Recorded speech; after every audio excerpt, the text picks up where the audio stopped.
Satyabama Institute of Science and Technology, Chennai and Sriperumbudur. பாஜகவுடைய மூத்த தலைவர்கள் ஒருவர் பேராசிரியர் ஸ்ரீனிவாசன், ப்ரொஃபஸர் ராம ஸ்ரீனிவாசன் நம்முடைய இணைகிறார். இது முக்கியமான ஒரு லேண்ட்மார்க் ஜட்ஜ்மெண்ட். மத்திய அரசுக்கு, ஆளுநருக்கு இது ஒரு பெரிய பாடமாக அமையும்னு எதிர்த்தரப்பு கருதுகிறது, மாநில அரசுகள் கருதுகின்றன. யுவர் வியூஸ் பேராசிரியர்? இல்ல, இது மாதிரியான நீதிமன்ற தீர்ப்புகள் பலமுறை வந்திருக்கு. இப்ப பஞ்சாப் மாநில விவகாரத்துல இது மாதிரி தீர்ப்புகள் வந்திருக்கு.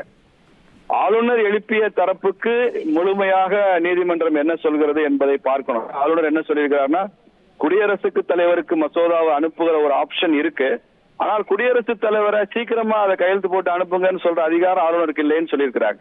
அப்ப குடியரசுத் தலைவருக்கு அனுப்பப்படுகிற மசோதா பற்றி ஆளுநர் என்ன முடிவெடுக்க முடியும் என்பதையும் நீதிமன்றம் அதற்கு வழிகாட்டணும், அதை பற்றி தெளிவாக சொல்லணும். அது மாதிரி ஒரு மசோதா பற்றி எந்த கேள்வியும் கேட்காமல் அது கிடப்புல போட்டா தான் ஆளுநர் அதுல ஒத்துழைப்பு கொடுக்கவில்லை என்று பொருள். பல மசோதாக்களுக்கு ஆளுநர் தரப்புல இருந்து கிளாரிபிகேஷன் கேட்டிருக்காங்க. அந்த ஆன்லைன் சூதாட்ட மசோதால இருந்து துணைவேந்தரா முதல்வர் அவர்கள் இருக்கலாம் என்கிற மசோதாக்கள் வரை பல இடங்கள்ல கிளாரிபிகேஷன் கேட்டார். அதே மாதிரி டிஸ்கிரிப்ஷன் இருக்குங்கிறது தான் இதோட அடிப்படை. இந்த தீர்ப்பும் கூட அதை தான் ரிஃப்ளெக்ட் பண்ணிருக்கு. இப்போ அவர் he acts as per the advice of the council of ministers. அவர் சொந்தமா இது நல்லதா கெட்டதா அப்படின்னு முடிவெடுக்கக்கூடிய அதிகாரமோ இல்ல டிஸ்கிரிப்ஷன் அவருக்கு இல்லைங்கிறதான மீண்டும் தெளிவா இருக்கு. ஆனா கிளாரிபிகேஷன் கேட்கிற அதிகாரம் இருக்கா இல்லையா? அது ஏன் அப்படி பண்ணிருக்கீங்க? இல்லைன்னா தான் கவுன்சில் ஆஃப் மினிஸ்டர்ஸ் முடிவு செஞ்ச உடனே அந்த மசோதா சட்டமாயிடலாமே. அது ஏன் ஆளுநர் மூலமாக போக வேண்டும் என்று ஏன் அரசமைப்பு சொல்லுகிறது? அப்ப ஆளுநர் மூலமா போறப்பதானே அவருக்கு அதுல ஒரு பார்வை இருக்கும், ஒரு கருத்து இருக்கும் என்பதனாலதான் சொல்லப்படுகிறது.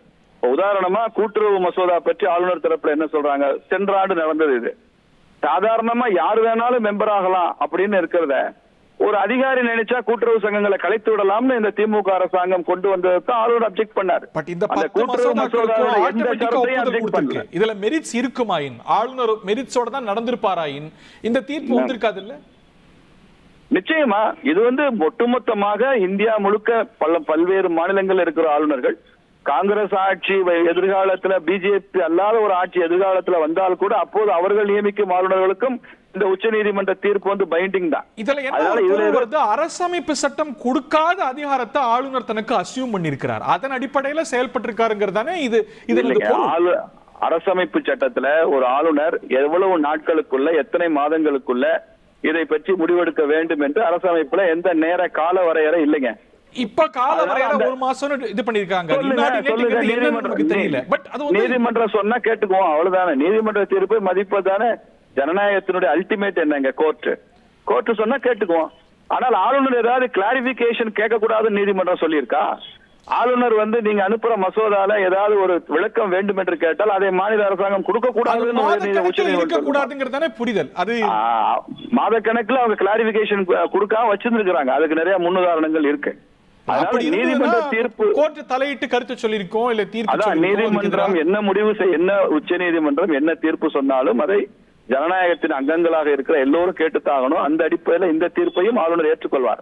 ஆனால் ஆளுநர் எழுப்பிய அடிப்படையான கேள்விகளுக்கு திமுக தரப்புல இருந்து எந்த பதிலும் இல்லை என்பதை சொல்லிக் கொள்கிறேன். அந்த இது அன்ஆன்சரா இருக்கு, அது சட்டத்துக்கு முரணா இருக்கு அப்படின்னா நீதிமன்றம் ஆட்டோமேட்டிக்கா இந்த ஒப்புதலை கொடுத்திருக்காது இல்ல? If it goes against the tenets of law and constitution. இல்ல, ஆளுநர் தரப்புல அதுக்கும் நீதிமன்றத்துல விளக்கம் கேட்கலாம். நீதிமன்றத்துல கிளாரிபிகேஷன் தீர்ப்புக்கு அப்புறமும் கூட சில விளக்கங்கள் தேவைன்னு நீதிமன்றத்தை அணுகலாம். ஆளுநர் தரப்பு என்ன செய்ய போறாங்கன்னு எனக்கு தெரியல. டீடைல்ஸ் அப்பார்ட், இப்போ ஒரு முக்கியமான அறிவுரையா ஆளுநருக்கு வழங்கி இருக்கிறது, ஒரு முட்டுக்கட்டையாக ஆளுநர் இருக்கக்கூடாது. கவுன்சில் ஆஃப் மினிஸ்டர்ஸ் உடைய ஆலோசனையை கேட்டு செயல்படுற ஃபிகர் ஹெட் அவர் அப்படிங்கிறது எஸ்டாப்ளிஷ் ஆயிருக்குல்ல. இது இந்த தீர்ப்பில் எஸ்டாப்ளிஷ் ஆயிருக்கு. ஏற்கனவே இந்த பேரறிவாளன் வழக்கிலெல்லாம் அவர் ஒரு சுருக்கெழுத்துன்னு எஸ்டாப்ளிஷ் ஆயிருக்கிறார். அந்த ஒரு ஓவர் ரீச் கூடாது அப்படிங்கிற ஒரு பாடத்தை ஏத்துக்கிறீங்களா? இல்ல, இல்ல, நீதிமன்றம் ஆளுநருக்கு மாத்திரம் அல்ல, அரசாங்கத்துக்கு, மாநில அரசாங்கத்துக்கு என்ன அறிவுரை கூறியிருக்கிறது என்பதெல்லாம் முழுவதுமாக தீர்ப்பை வாசிக்கணும். திமுக தரப்புல ஆளுநருக்கு சொல்லப்பட்ட கருத்துருகளை மாத்திரம் சொல்லி அவங்க விளம்பரம் தேட முயற்சிக்க கூடாது. முழுமையான தீர்ப்பு வெளியே வந்ததுக்கு அப்புறம் தான் இதை பற்றி இறுதி கருத்து சொல்ல முடியும். நன்றி திரு பேராசிரியர் Srinivasan. Thank you very much. Satyabama Institute of Science and Technology, Chennai and Sriperumbudur.